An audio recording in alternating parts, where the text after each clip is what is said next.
I see here today we have anyone from Germany? From Germany, Haribo. Janananda, welcome. You just arrived? More or less. Hare Krishna. And from New Zealand? Anyone from New Zealand?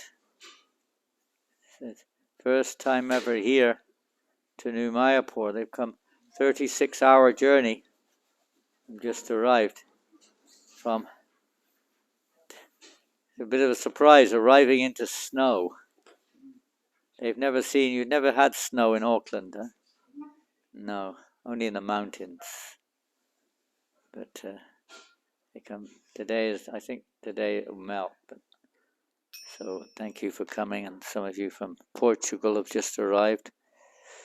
Janananda, and I saw Nitai earlier. I don't know if he's still here or not. And where else are we from? I mean, some of you have been here for a few days. Madhavananda's been here a week or two. Maharaja's been a few, maybe a week or so, I don't know. And wherever else you're from. Ramlila's from Dijon. So thank you for coming this evening on this. It is a special day. Today is the appearance day of Gopal Bhatta Goswami. Gopal Bhatta Goswami is, some of you know, he's one of the famed 6 Goswamis of Vrindavan. So didn't hear about him this morning, did you? No. So we'll try to talk a few words. We won't keep you too long, especially for those who've been traveling for a long time. And we'll try to hear a few words about him this evening. Thank you. So we'll sing. We won't sing the whole song because it's quite long. But if you have a songbook on your mobile somewhere, you can follow the Sat Goswami Astakam, page 18 in the songbook. If it's this one, there may be different songbooks. So, but here it's page 18, and in your mobile you'll have to look it up. Sri Sri Sat Goswami Astaka. If you're not familiar with it, please try to access it because it's not easy to follow. Who's on Mridanga? Where's the Mridanga player? Somebody good on Mridanga? Maybe there is, I just can't see. Who's on the Mridanga? Somebody?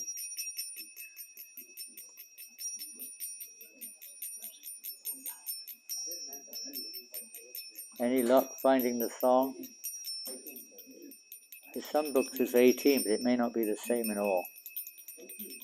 I don't know. Pardon? Not 18, no, 1-8. 1-8, not 18. It's a teen. Krishna Kirtana Gananatana Puro Emamritam Bohinidi Krishna Kirtana Gananatana Puro Bohinidi Iradi Bhajano Priyo Priya Koro Nirvatsuro Pujito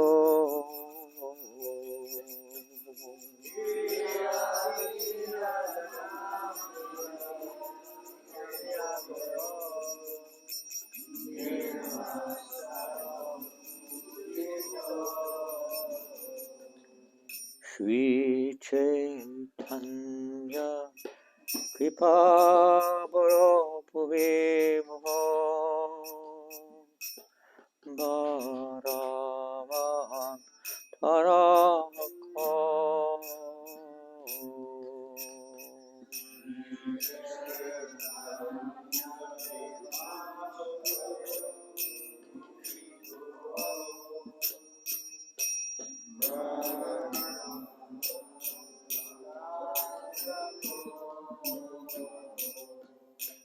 Vande Rupa Sanatano Bhagavo Shri Jiva Gopalako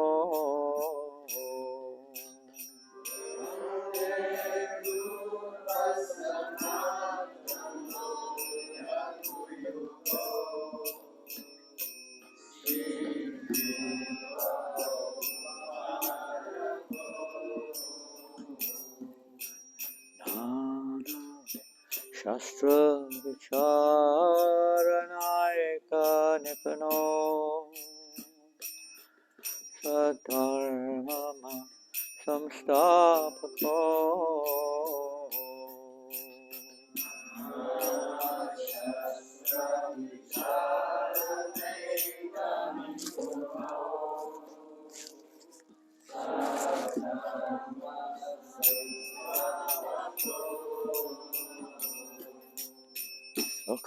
Lokanam Hitakarino Tribhuvane Manyo Sharanyakaro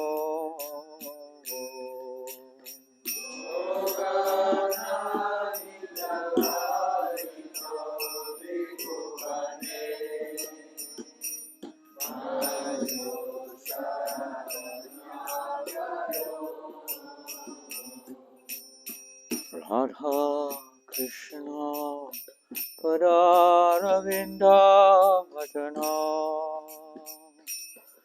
Nandena Mathariko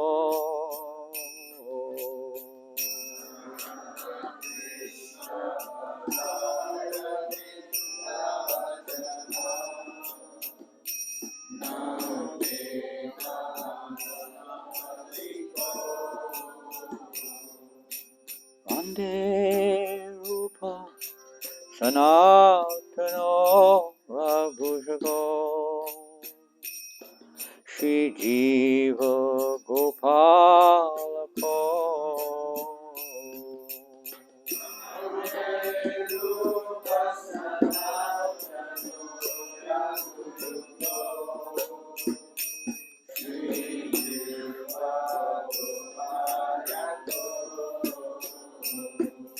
Shri Gauranga Gunanavana Navido Shraddha Sanjanvito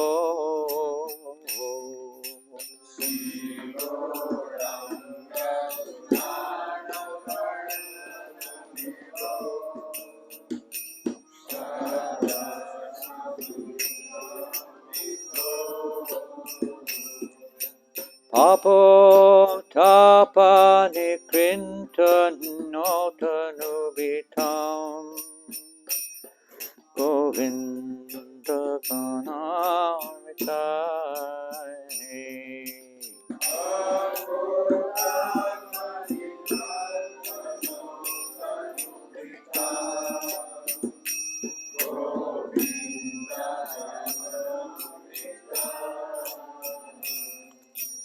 Anandam Bodhi Varanaikanapano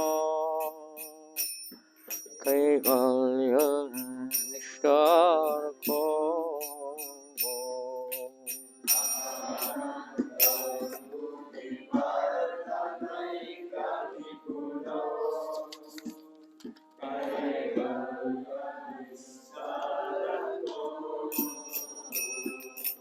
Vande Rupa Sanatano Rabhushavo Shri Jiva Gopalako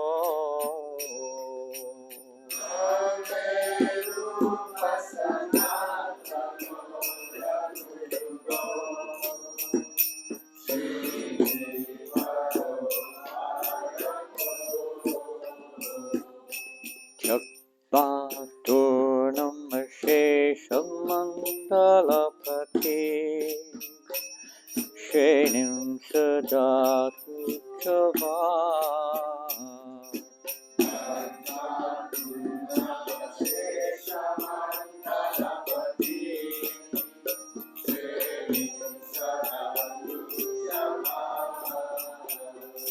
Udvatina Ganesha Korunaya Kaupina Kanta Shrito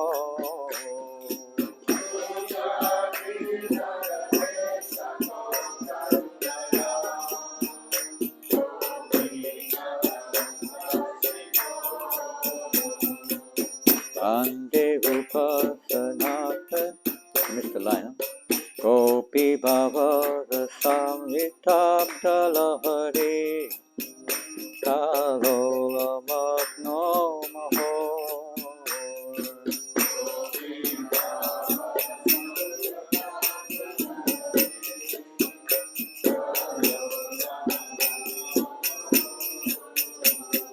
Vande Rupa Sanatana Rapitako Shri Jiva Gopalako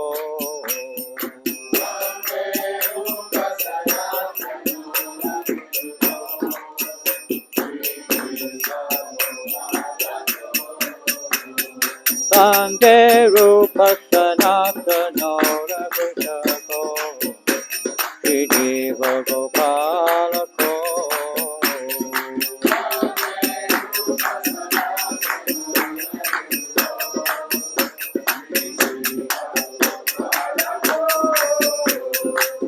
Vande Rupa Sanatana Prabhushako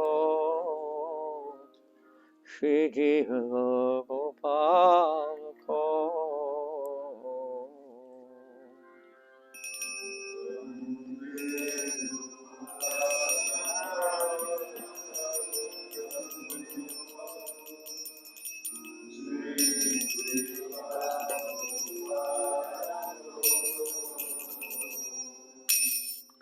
Go Premanandi.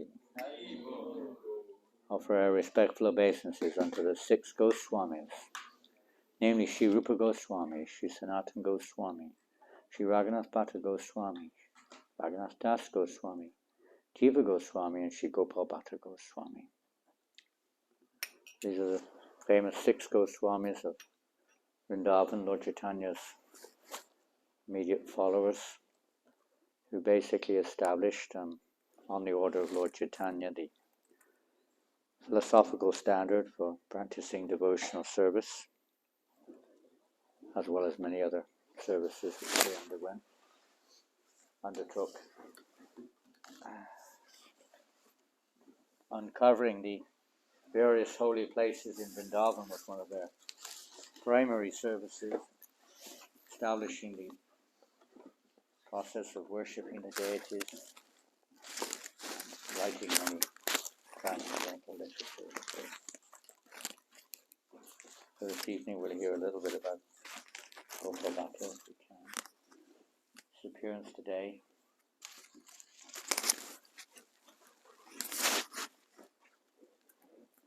Om Jnana Timirandasya Gyananjana Shalakaya Chakshurmilitam Yena Tasmai Shri Gurave Shri Chaitanya Manobishtam Stapitam Yena Bhutale Shvayam Rupa Kadamayam Dadati Svavadantikam. Some of you may have been to South India. Who amongst us has been to Sri Rangam? You've been there? Anyone else to Sri Rangam? You been there? Anyone else gone to Sri Rangam? Sri Rangam is it was, I don't know if it still is, but it was the largest temple in India, in area. It's a temple with 7, in South India it's very common they put, series of walls around the inner sanctum of the temple. So 7 walls, it's like entering into Vaikuntha, you've got to cross over the various coverings of the universe. The gates of Vaikuntha, there are 7 gates or whatever, into Vaikuntha. So there, in Sri Rangam, the deity of Ranganath, the deity of Krishna, is in a reclining form, lying down. and it's a very special place. It's on the river Kaveri. In India there are many holy rivers. Kaveri is one of the primary holy rivers. Ganga, Jamuna, Saraswati, Narmada, Bhima, Godavari, Kaveri, like that. Other rivers too. But these rivers are prominent. So on the river Kaveri, this temple was established, I don't know exactly when, but maybe a little less than 1,000 years ago, maybe. And it became the seat of the Sri Sampradaya, headed by Ramanujacharya, of course, and his followers, who to this very day, although it's been, on occasions, it's been ransacked to some degree by the Muslim invaders. And now we won't get into the sordid history of that one. But basically speaking, the temple's still there, and it is still there, of course. The whole city generally, it has another name, but most people call it Sri Rangam. Tirupali, Titapulu, I don't know these Tamil names, it's like 30 letters long, you know. But we just call it Sri Rangam. And it was there, you could say, that the story of Gopal Bhatt begins, when Lord Caitanya Mahaprabhu, forgive me if some of the terms are not familiar to you, and what can we say? But mostly, I think everybody's heard of at least Lord Caitanya. He was traveling in the south of India. Tamil Nadu is southern state, southernmost really in one sense if you take it to its bottom point. Kanyakumari is the bottom point of India in Tamil Nadu. So there in Tamil Nadu is this temple of Sri Rangam. Lord Chaitanya visited that temple. He visited most of the prominent temples of South India, Sri Rangam being one of them. He spent he spent more time there on his tour of India, even including the northern parts. He spent more time there than any other part of India. He stayed there for 4 months of what's called the Chaturmas, the rainy season, which is more or less July, August, September, October, more or less. He spent the whole 4 months there. And he stayed in the house of one of the followers of Sri Ramanujacharya. Ramanujacharya, of course, had left the world many centuries before.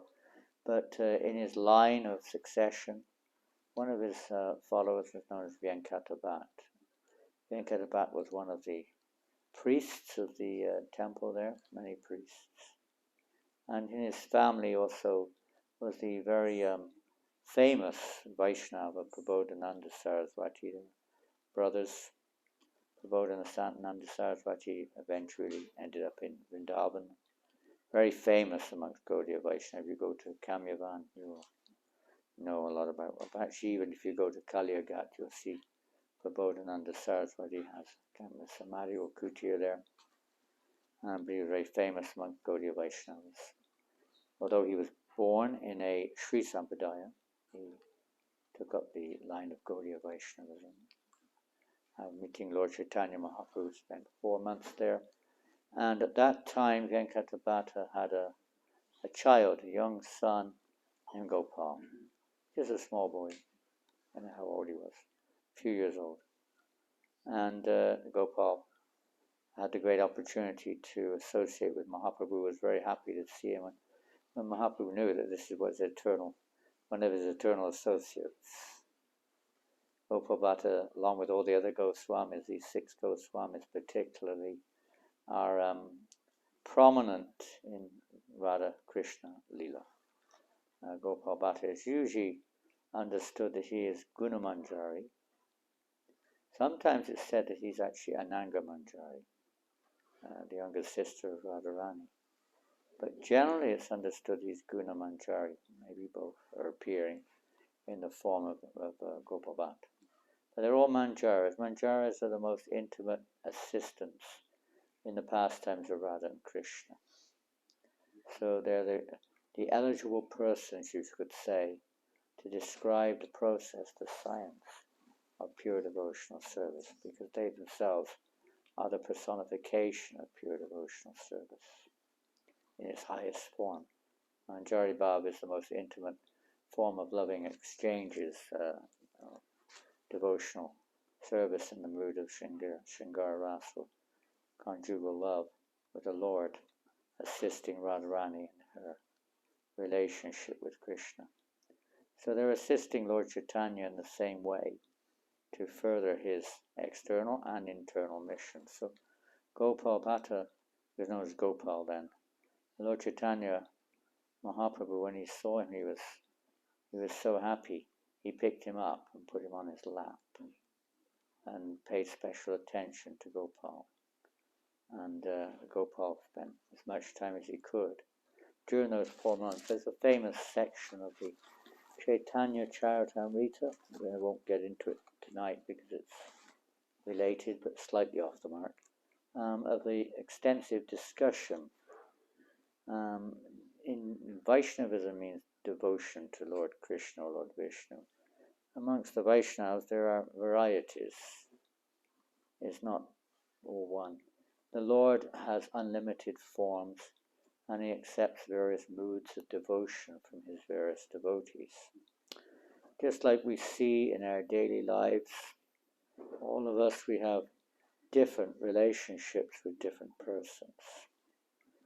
Some maybe our intimate family members, our husband, wife, a very confidential relationship.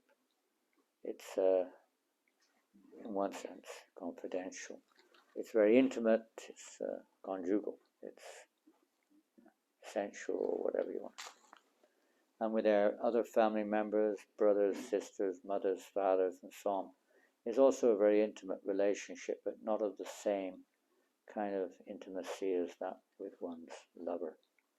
And then you may have your relationship with your friends, which is also very nice, but not quite so confidential, intimate. And then maybe you have people you work with. Another type of relationship is there. People in general, some kind of relationship is there also. These relationships exist on the spiritual plane.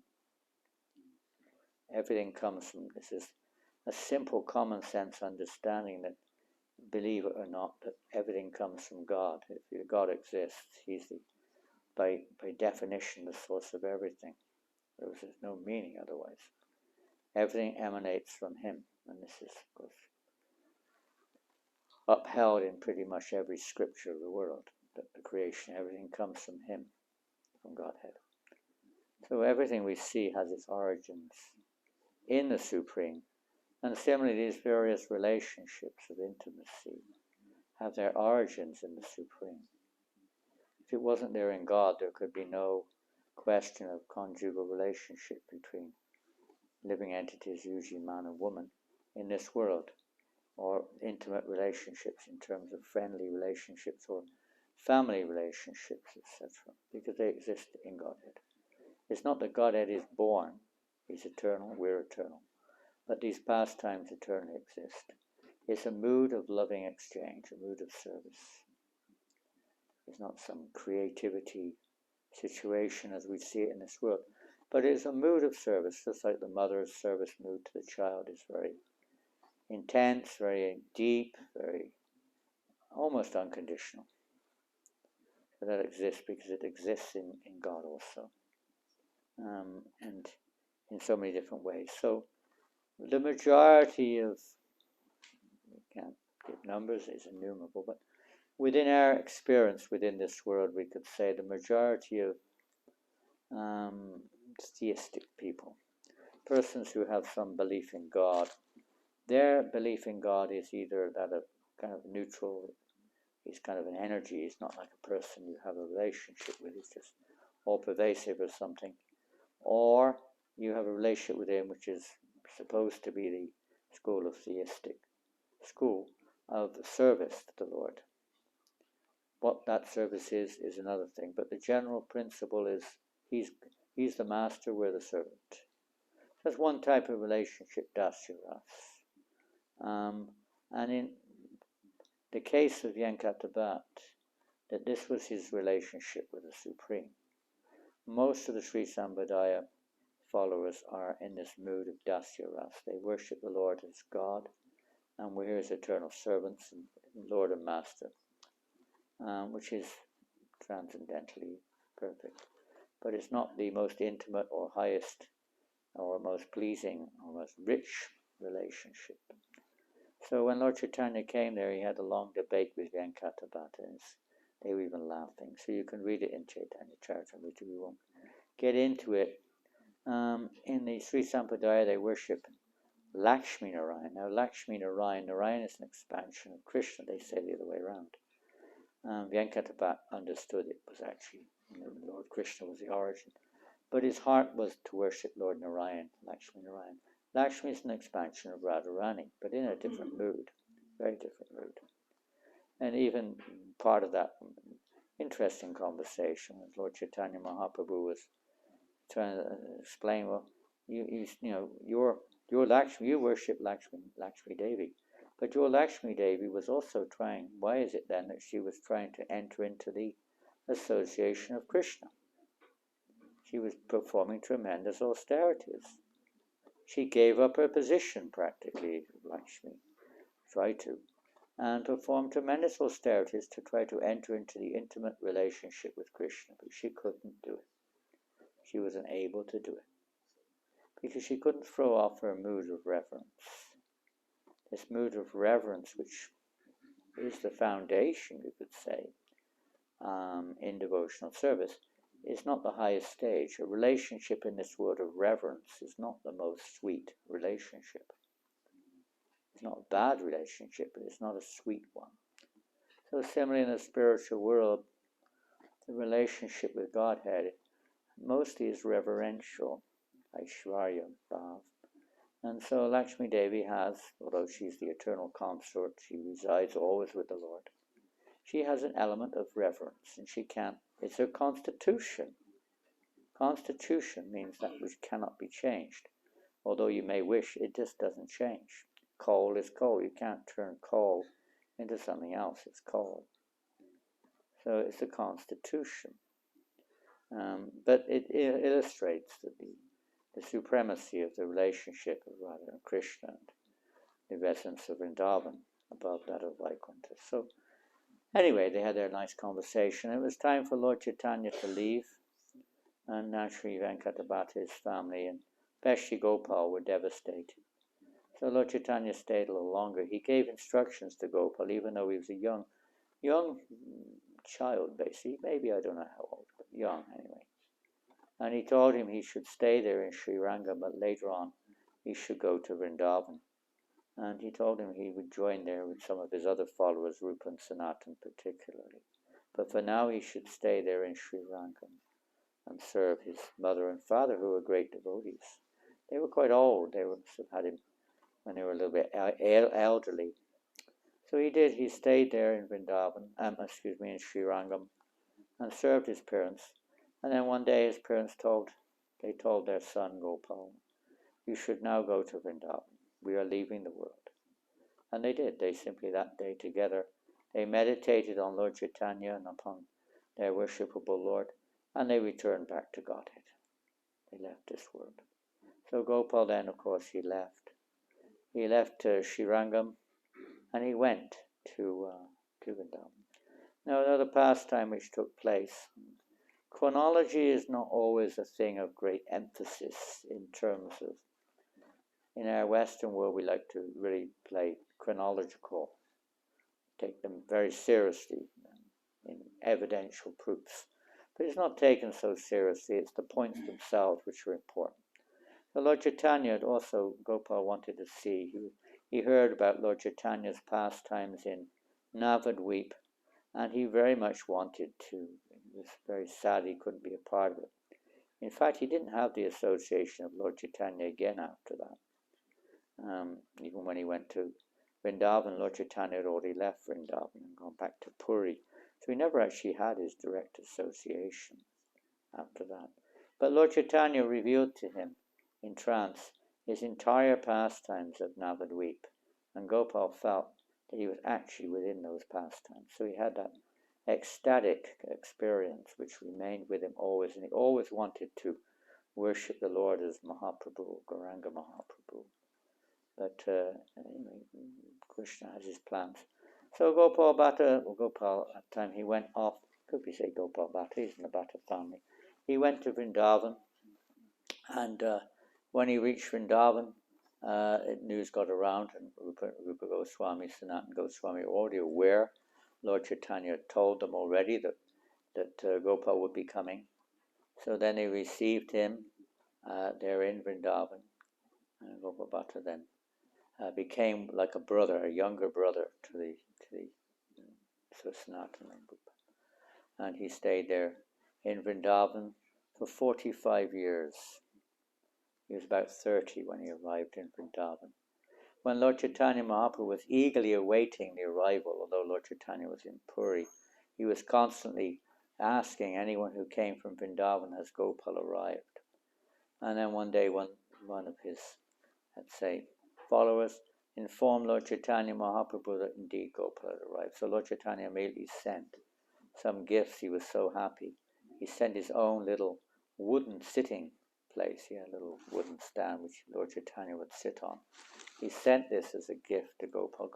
Gifts in those days were very simple. We wouldn't take it so much to heart nowadays. Lord Chaitanya also sent a piece of his underwear. Now, if someone sent you a piece of their underwear, you probably wouldn't be. You would probably take it as an insult rather than what is this? But Vaishnavas are a little different. Of course, it depends on, again, the relationship between Vaishnavas. A junior Vaishnava would not send a senior Vaishnava, for instance, a piece of his underwear. But a senior may to a junior, not usually. But in this case, it's Lord Chaitanya Mahaprabhu, Krishna himself, form of Mahaprabhu. He also sent a piece of his upper garment, his uttara, his piece of that cloth also. And the Gopal Bhatta was in ecstasy when he received these simple items, these gifts from Lord Chaitanya. They were recognitions of acceptance, of loving exchange, just love. So Gopal then worshipped those items for the rest of his life. And he was there assisting us. Actually, there are different. There was not much written about Gopal Bhatta because he requested the author of Caitanya Charitamrta Krishnadas Kaviraj to not mention his name. He didn't want his name to be mentioned. He's unique amongst the Goswamis in some ways because he came from the Sri Sampradaya, a different Sampradaya, and he was very, very learned, very, very learned in the standards of worship of the Sri Sampradaya and other Sampradayas. He was philosophically very, brought up in this line. He was a very Brahminical line. He had a lot of knowledge of the various scriptures and the various rules and regulations of behavior and so on, etiquettes and what have you. So this was very useful in many ways in establishing the authenticity of Gaudiya Vaishnavism. So whilst he was there in Vrindavan, he also assisted Rupa Goswami in said that he actually worshipped Radha Govindaji after the Rupa Goswami had uncovered Govindadev that Gopal Bhatta was assisting. Of course, later on we know that Gopal Bhatta's probably most famous aspect of Gopal Bhatta was his worship of Radha Raman. Now, many of you have been to Vrindavan, and if you've been to Vrindavan, almost certainly you will have been to the Radha Raman temple. Is that right? Who's been to the Radha Raman temple? Radha Raman, you've been there, right? You've been there, Bhatinanda. Yeah. Most of you have been to Vrindavan. Those who've been have been to. Prabhupada even sent the devotees from ISKCON there in the early days to understand standards in deity worship. So some of those standards were implemented in ISKCON. Not all, but to a large degree they were taking guidance there. Very said to be the best standard. It's an interesting standard. Nice standard. I wish we could have something like that in ISKCON in some ways. They have a system. We'll come on to that later because it fits into the story. But anyway, while Gopal Bhatta was there, he was very much always wanting.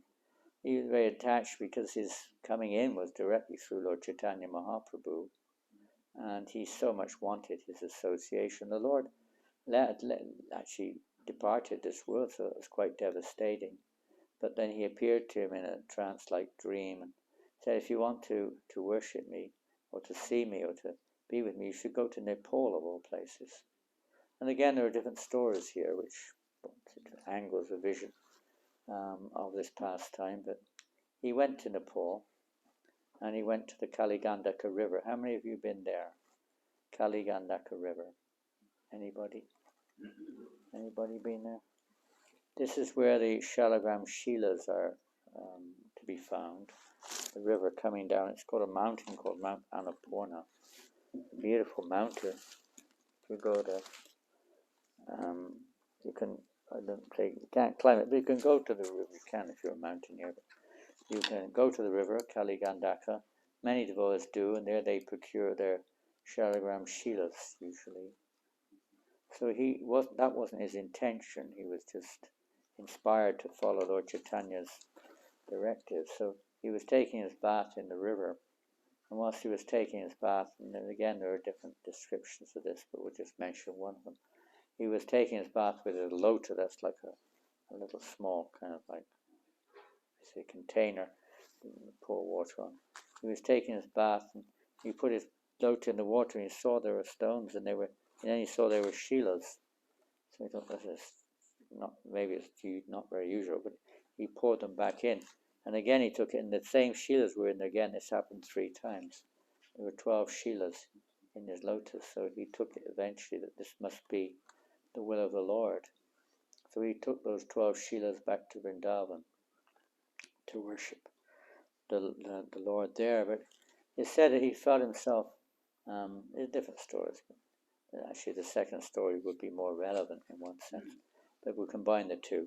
On his way back to Vrindavan, he stopped off in Hardwar and Rishikesh. On his way back to Vrindavan, he was passing through this village, and there was a tremendous storm, a monsoon storm. And he stopped over there in the house of a Brahmana, and the Brahmana was very surrendered to Gopal Bhatta and basically took shelter of him. Gopal Bhatta took pity on the Brahmin because he was quite elderly and he had no children, no son at least.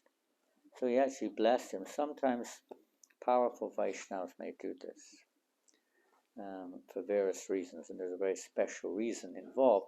He blessed this Brahmin that he would have a son. And so the Brahmin said, if I do have a son, at least the first son, I want to give him to you as your assistant. So be it. Gopal Bhatta then returned to Vrindavan and continued to worship those 12 shilas. And all the other Goswamis by this time they were worshipping Radha Krishna, or deities of Radha and Krishna. But Gopal Bhatta was having Shila only, but he wanted to do that. Of course, his heart was with Gauranga Mahaprabhu in one sense. So one day, one rich merchant came to Vrindavan and was internally inspired, and he offered some beautiful clothes for deities, not for Gopal Bhatta, but small dresses and outfits to Gopal Bhatta. So what am I going to do with these? I have no deity of Radha Krishna. I only have shilas. I can't dress shilas in these clothes. What am I going to do? You better take them back. He said, no. The Lord in heart told me I must give them to you. Okay, well, what am I going to do? So Gopal Bhatta was thinking, well, there must be a plan here, and he was praying. It's actually on the Nrsimha Chaturdashi. He was praying to the Lord Nrsimhadev, because Lord Nrsimhadev, form of Krishna, of course, he appeared out of stone.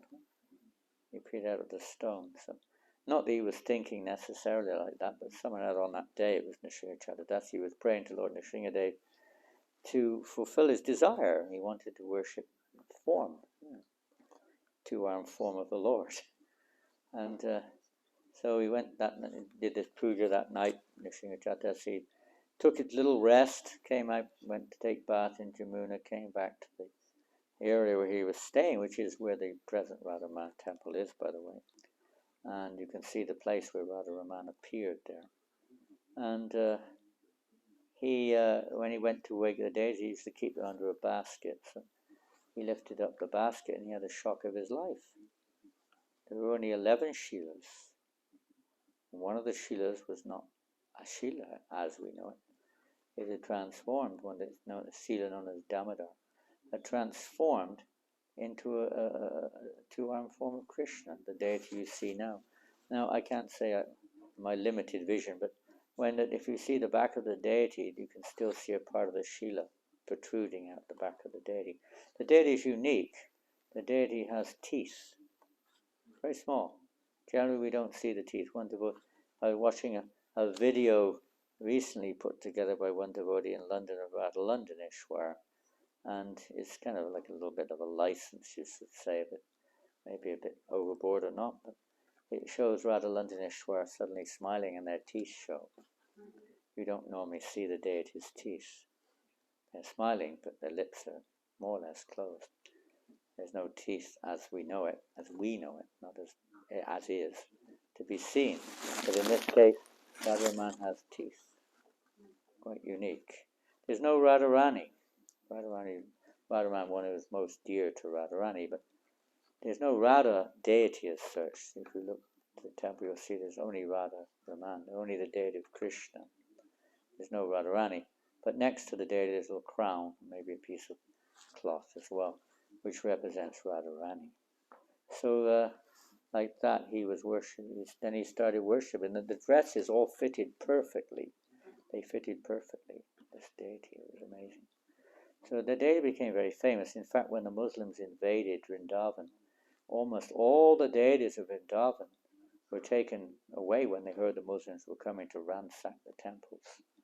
The worshippers, the pujaris, the worshippers, managed to get, I don't know about all, but all the prominent deities were removed, mostly to Jaipur, Karoli, places in Rajasthan which were out of the Muslims' reach. The kings, they were very powerful. So they saved them. But Radharaman is the only one of the prominent deities still there. There's a deity of Vrindadevi in Kamyavan, I think, which was also original, but mostly all the other deities are replicas, they're not originals. Radharaman is original deity in Vrindavan. It's small. So they thought this small deity, they may not notice him. Very relative perception some people have of God. So small, so it can't be God. And so he stayed there and was worshipped in that place there which was now the Radharaman temple. He also collaborated with Sanatana Goswami, another very important feature. Gopal Bhatt did write many books, mostly on directives, not so much philosophy or pastimes, but practical directives for Vaishnavas, about grihastas, sannyasis, devotees in general, and so on. And the most famous, although it's actually given, it said that most of the foundational information was coming through Gopal Bhatta, but Sanatana Goswami compiled one scripture called Hari Bhakti Vilas. Some of you have seen it or read it. It's a quite extensive scripture which describes the various directives, you could say, for devotional practices for various situations and festivals and this, that, and the other, all kinds of things. And it's very much based upon, the directives of the Sri Sampradaya and others. So it was accepted by the Brahmins, practically speaking. It wasn't just something created for Gaudiya Vaishnavas, but it incorporated many of the Brahminical standards and so on. Prabhupada says about this book that it is especially meant for India, and especially meant to establish Vaishnavism authorized from the Vedic point of view, from the Brahminical point of view, as being authorized method of process of devotion. But he says it may not be practical outside of India, so one has to use one's common sense. Of course, the Acharyas, Prabhupada himself, being the best example of that, how he did implement the principle of Hari Bhakti Vilas without necessarily imposing all the rules and regulations therein. Many rules and regulations about cleanliness, timings, and so on, which are really not practical. One time, I think Prabhupada was talking about it, and his servant said, Prabhupada, I'd never get out of the bathroom if I had to follow all these rules. You touch your nose, you have to take a bath again. You touch anything practically, you have to take another bath. You'd be in the bath all day long. So it's not practical, especially in Kali Yuga. Anyway, it was really to establish and to give guidelines, stronger, good guidelines for the Vaishnava. There are many verses there we quote, which are very significant. They're not necessarily circumstantial verses, they're general overall. So he said that Sanatana Goswami compiled it, but he gives the credit to Gopal Bhatta. Gopal Bhatta certainly did write a short version called Lagu Hari Bhakti Vilasam, a short version of the same text. But it seems like he provided many of the references and quotations there. So they worked together in that compilation. He compiled many other various texts to establish Gaudiya Vaishnava. But not an awful lot more is said about it I can remember off the top of my head about Gopal Bhatta. There may be a few more remembrances there which have slipped our Kali Yuga memory. Anybody else like to? Time is probably near 10 to 8 or something. What's the time? Oh, yes, 10 to 8. You were mentioning the boy. Oh, yes, thank you for reminding me of the boy. That was a very important point because I was going to tell it and then I left it, but it didn't go there. So, yes, that boy who was later born to that Brahmin, he had a son, and he named his son Gopinath. And when the son became a little older, then the father sent him off to Vrindavan to assist Gopal Bhatta. So he came there, and when Gopal Bhatta saw him, who is this boy? It was like it's somebody you knew, but you didn't know who, something mystical. So he looked at him, the boy introduced himself, and then Gopal Bhatta he remembered, he reminded him of that incident, and that was the boy, the first boy of that Brahmin. The Brahmin actually had another son named Damodar, and later on Damodar also came. So Gopinath then took up basically the worship of Radharaman under the direction of Gopal Bhatta. So, but Gopinath was a lifelong brahmachari, and that will lead me to the next let's say, point. He was a lifelong brahmachari. He had no descendants. He had no disciples or descendants. He just worshipped the deity faithfully for his whole life. So what to do? So knowing that this boy is going to be a brahmachari, so Gopal Bhatta, also knowing that the boy had a brother named Damodar, so he also came there in Damodar, and Gopal Bhatta asked him to get married, so he got married and he had children, and those children became the descendants to worship the deity of Radharaman. To this very day, the pujaras there, they're descendants of the boy, Damodar. And it's interesting. there's a kind of a bit of a stigma there, but they have a nice system. We can't employ it here, although it may be one day, but not now. They have, I don't know how many branches, family branches are there, but they've got like a whole village around the temple where each family with his children and so on, brothers maybe, they live there in another big house, they live there, another group. And every month or every 2 weeks, I don't know, that one family takes the entire responsibility for the worship, and the next month another branch takes entire responsibility. Like that, they have a rota like this. So maybe one day it'll be like that here. I don't know that one family, but they have to have quite a few kids, by the way, at least 6 sons and a few daughters. We'll look after the deity for 1 week, and next week another branch, another family in the community would do it. We tried it in New Zealand, actually. Ananda here, Ananda Vardhana. You were not there or not, I don't know, but back in the 90s, I implemented that in New Varsham in New Zealand for 1 month. Maybe not even a month, maybe 1 week. It didn't last. It's too much, you know. There was Kali Yuga too, and there's so many other things going on. I mean, they're completely dedicated. There's no other thing. There's no mobile phones. There's no schools to go to. There's none of all these other things that you have get entangled in. And so the whole family is dedicated like that. But it's a very nice system. They have a bit of a taboo about taking sannyas because of the history, you know, Gopinath and Damodar. And then that would break the whole thing if one of them takes sannyas. So one of them did, and he was ostracized. Took sannyas. Wasn't really recommended, but it wasn't encouraged, let's say. But they're a very wonderful temple. And if you've been there, you get this nice kir, this beautiful kir to the deity there. Anything else?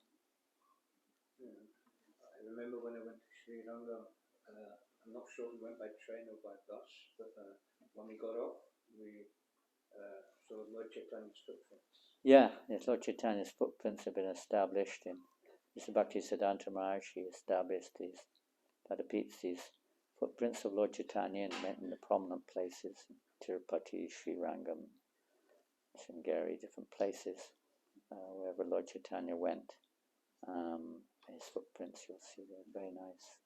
They're very respectful. They do respect the followers of even the ISKCON. It's nice.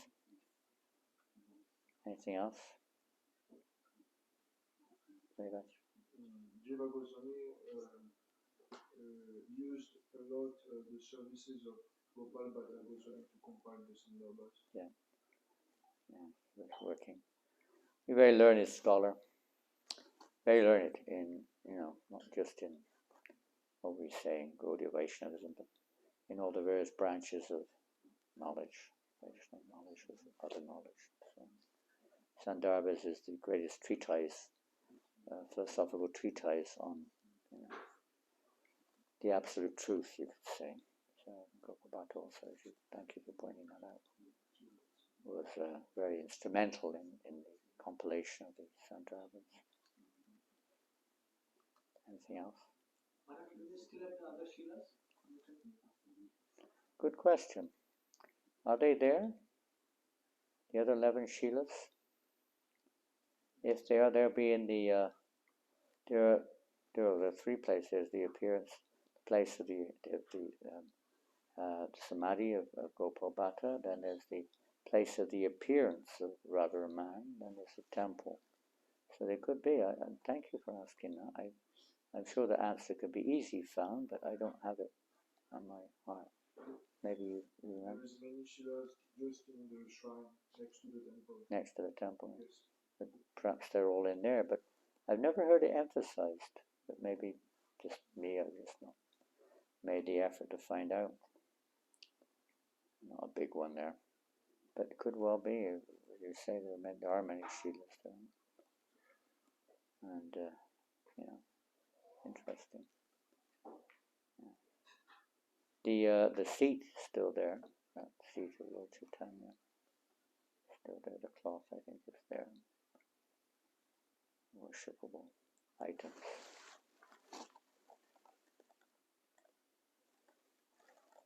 Hare Krishna. Gopal Bhatta goes, yes, Revati. I have a question. The mood of the Goswami is like servant of your servant of your servant. Gopi Bhakti Caritamrta. Therefore, I'm wondering why most of them did not worship the deity of Radharani, for example. And instead, they had the emphasis on Krishna. It's interesting, isn't it? Even Madam Mohan, it was known as Madam Gopal. She was the first deity of Sanatana Goswami. Radharani usually came later. I don't know, even after their time, maybe. Wasn't particularly there. Well, that's an interesting point, because they're manjaris. It's, have you heard anyone discuss this? No. It's definitely an interesting point which would need a little bit, probably a little bit more eligibility than myself to give an answer worth sharing, rather than just some ideal or thought or something. why they were not worshipping Radha. They were Manjaris. Now, you're not going to speculate about their position as Manjaris, but their mood there.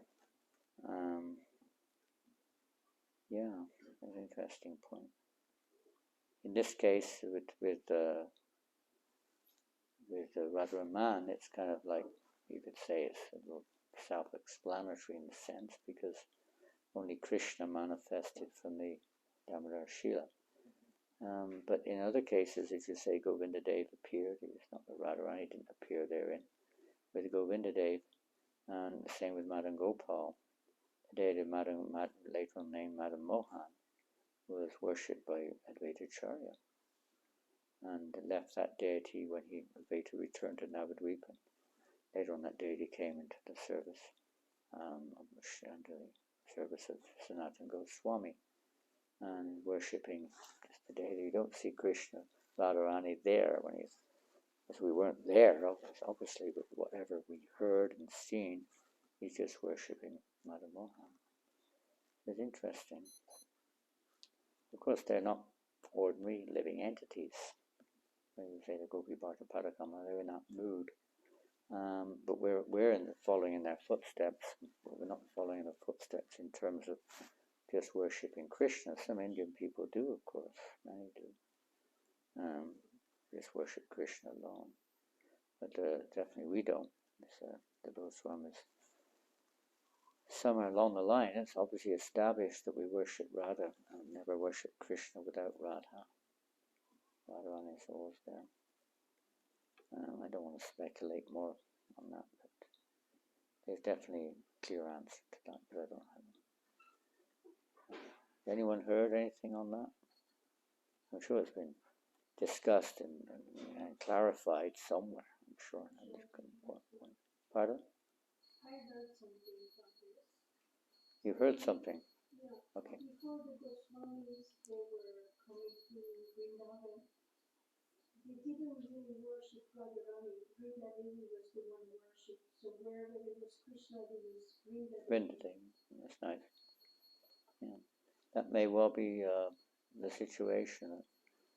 At that time, the worship, the situation to be established by the Goswamis, but the situation before was not one of, it didn't seem like that. The type of, the worship of Radha and Krishna is very intimate. And generally speaking, even in our line, of course, we know that although Madhavendra Puri himself was the first one to indicate, Vipalamba Bhav or even Madhurya Bhav, and up to then it was really Aishwarya Bhav. There wasn't this intimacy or relationship with Radharani. Wasn't there. And in most of the Gaudiya, most of the Vaishnava Sampradayas and Nimbarka worship, they worship in reverence rather than intimacy. Radharani is certainly the mood of worshipping Radha and Krishna is conjugal, Madhurya Ras. So that's what Ramlila is saying. Makes complete sense. But in their writings, and whether the timings of establishing the worship of Radharani, and so on and so forth, I don't have any chronology there, but they've certainly introduced that in their writings, that's for sure. The importance of Radharani in our devotional service. Lord Caitanya's primary, you could say, his primary purpose of appearing in this world to, in the mood of Radharani, to deliver to the world that which was never delivered before. This mood of conjugal love, worship of Radha and Krishna. Yeah, nice. Very nice, thank you. Anything else?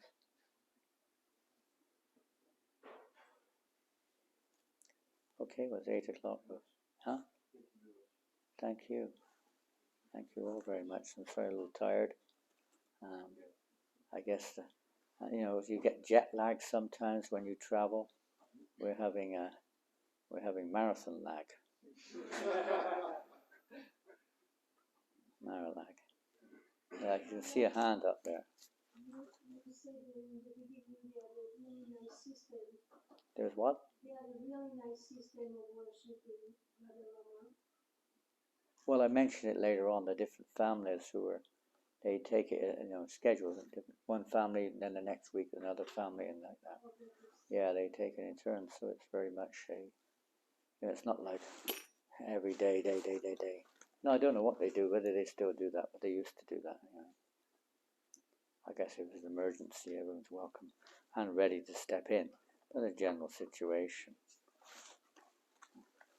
it's hard. I just know how sacrifice the Pujaras have to make sometimes, because it's not like, oh, today I don't feel good, I'm not going on Sankirtan, right? Today I don't feel like I'm not going out in the fields. But you can't say that when it comes to deity worship. You can say it, but the deity worship has to go on. I know some of the pujaras, very difficult when there's not enough pujaras. Because every day, it's great sacrifice. Every day it goes on. And, I'm sure that ultimately a great reward for those who are making that sacrifice. Even though you're sick, you still have to do it. It's like if you have a baby. You can't say to the baby, I'm sorry, I'm sick today, I'm not going to feed you. Feed yourself. It doesn't work like that. Sick or not sick, you've got to make sure the baby's fed. So it's a real sacrifice, which everyone's making, even maybe doing other services. Sometimes we don't feel like it. We're not here to just do what we feel like, we're here to do what Krishna feels like. Devotional service means cultivating the mood, doing that which pleases Krishna's senses and not just our own senses. It's nice if the two match, and they will eventually, but they don't always match at this stage. So we make the choice, we want to put ourselves first, we want to put Krishna first. That's a choice which everyone makes. Sometimes we go one way, sometimes the other. Sometimes entirely one way. Maybe a balance is there in the beginning, but we hope we're moving more and more towards what Krishna wants, to satisfy his senses. And that's what manjaras are. They simply exist to satisfy the senses of Radha or Krishna or both. They teach how to do that. They show how to do that. In their sadhaka forms and their forms in this world. Srila Prabhupada ki jai. Gaur Premanandi Hari Bol.